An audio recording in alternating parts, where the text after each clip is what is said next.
fix it, they did. The life of a mechanic in the middle of the African bush on a Saturday afternoon.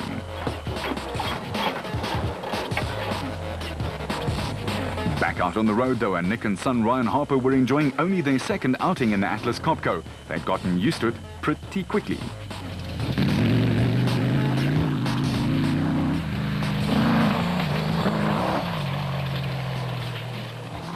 With Variawa and Rousseau really putting pedal to the metal in an earnest effort to catch the flying turquoise car. Grobler and Jordan were third overall, but leading the production and SP class by more than 3 minutes. However, they were also suffering from overheating problems.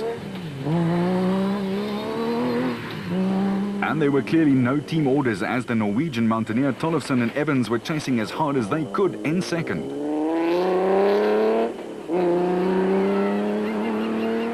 Harkis was travelling much lighter after Corbett had got rid of the back half of his car. He was up into third after being 11th at the start of the day.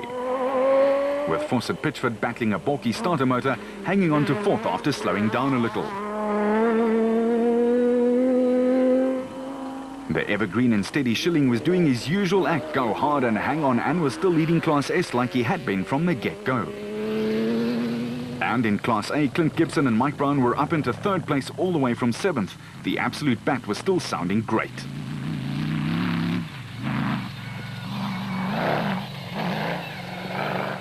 Alberts and Hunter were on their way to a fast clocking in the second lap, which got them ever closer to the top 3. That's what they were shooting for.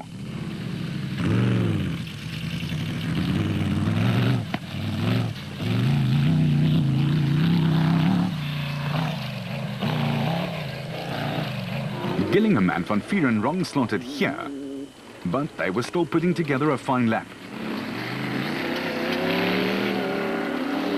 However, the wrong slot cost them a place to the Flying White Brothers.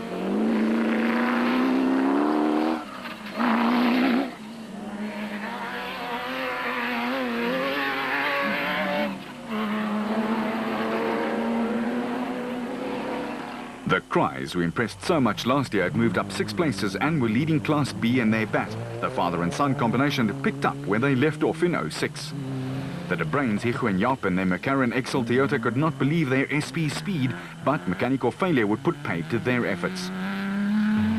While the Adenko bat of Pez Besaidnout and Johan de Bruin was solid in 10th in the space frame race and second in Class B. But the dust was starting to get up everyone's nose. The Etzels were still going well in their bat, but would have their own problems soon enough, as did many of the field. By now, 30% had called it quits already.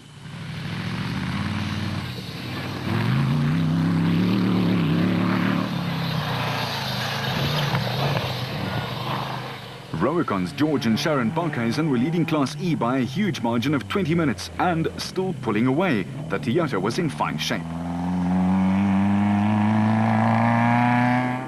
Walter du Plessis was the Lone Ranger in the Maxi Mag, and small as it is, it was clear to see why they call it that. It just gets the job done. He was nailing some big names on the way in.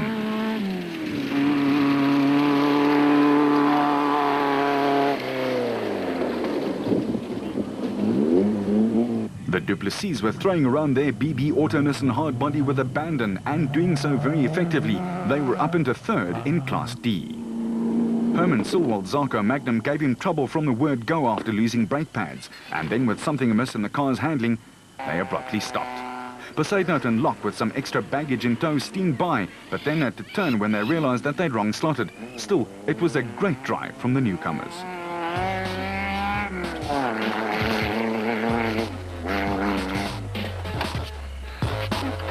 Popped something. I don't know, we just all of a sudden was losing fire. Something electrical is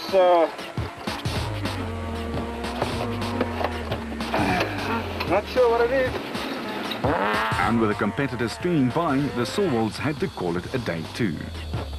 Roacon's Louw de Bruin and his co-pilot Rudy Brits were up all the way from 48th and into the top 20. One heck of a drive. While Gosler and Carolyn were enjoying themselves immensely, they were having a trouble-free run at the finish line, except perhaps for this wrong read here.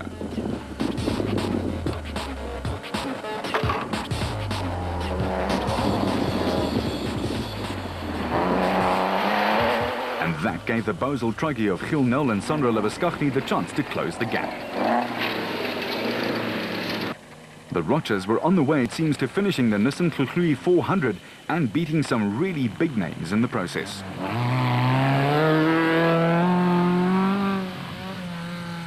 But there were still some mountains to climb. The Castrol Toyota with occupants Brian Martin and Oki Fourie were up into the top 10 in the production car class and second in Class E.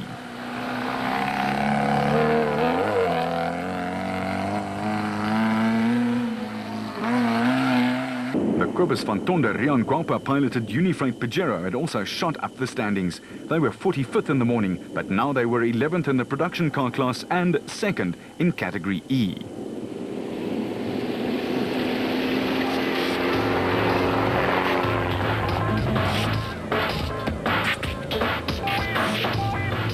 While Campbell just kept steaming along.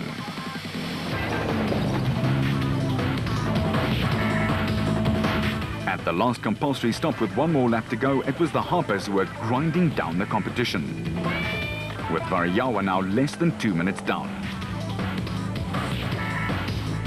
The Atlas Copco pit was filled with quiet optimism, but they knew there was still a lion's share of work to be done. Look, it's hard work, and I've got the guys right on my tail, but we're in the lead at the moment, keeping it smooth. I see Shamir was closing on me now. We didn't want to push it too hard in case we got a puncture, but we're going to push it from now until the end, so we'll see what happens. Other than that, the car's going very well. Ryan's nabbing, he's on the ball, he hasn't made one mistake, and it's going great so far. And the bat was just chugging along, asking for more. In the Nissan pits, Glenn Hall knew that his crew was hot. Why else this call? Fire extinguisher over here. Over here. And they were, but not that way. But listen in here to the effective communication. No words wasted, just the right info. Stole the car. We lost about a minute. The car didn't want to start, but just try it. We're going to have to watch the radiator, guys. Something get Albert. Just bring a dry rag. Grobler was as always jovial and even in the heat of battle, approachable. Hannes, how's it looking out there? No, good. It was dusty this morning, going well. And we had to stop to get all the mud out of the radiator. No, I didn't. We had to stop to get the mud out of the radiator.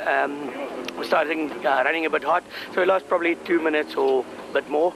But it was worthwhile stopping it because the car was running cooler when we finished there. Guess that means things were cool. For the Norwegian Tollefsen, it was all about time. Enjoying it? Yes, it's getting better. Good. Hasn't Hannes left yet? No, he's 3 minutes ahead of you, 3.5. They had to stop to clean the mud from the radiator. What about Duncan? Duncan went off, he's another 6 minutes behind. So we're not doing too bad then? Indeed, for Brandon Harkis and Jean Moore in the SP Ford Racing Ranger, there was some smashing to be done. But he was having a smashing drive, too. No, it's going well. Unfortunately, we had a puncture early on in the morning, which is never good. A whole bunch of guys got past us again.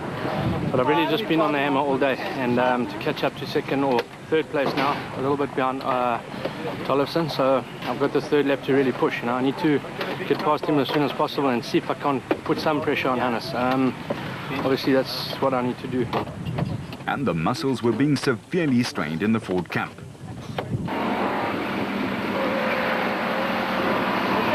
For Roacon, the Barkhazens were putting together an amazing race and, in the process, upstaging several of the factory teams and their cars. But it was tough out there. Yeah, it's quite rough. You know, I thought it's going to be smooth and open, but it's tight and quite rough. Long way, eh? It's 280 k's. It's quite a bit. But you're going well.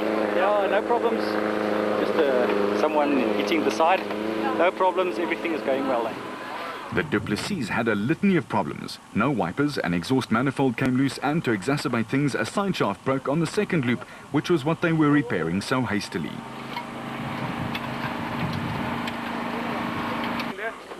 In the Ford camp, Jack Peckham had to sort out a few problems as well, but they seemed to have things nicely under control. How's it looking out there? Yeah, all right.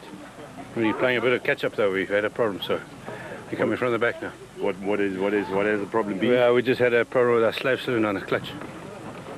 So we had to change that after the first lap and wasted a bit of time. We didn't have clutch for half the first lap, so but we're confident we'll catch up now. Vehicle and asset finance from Absa.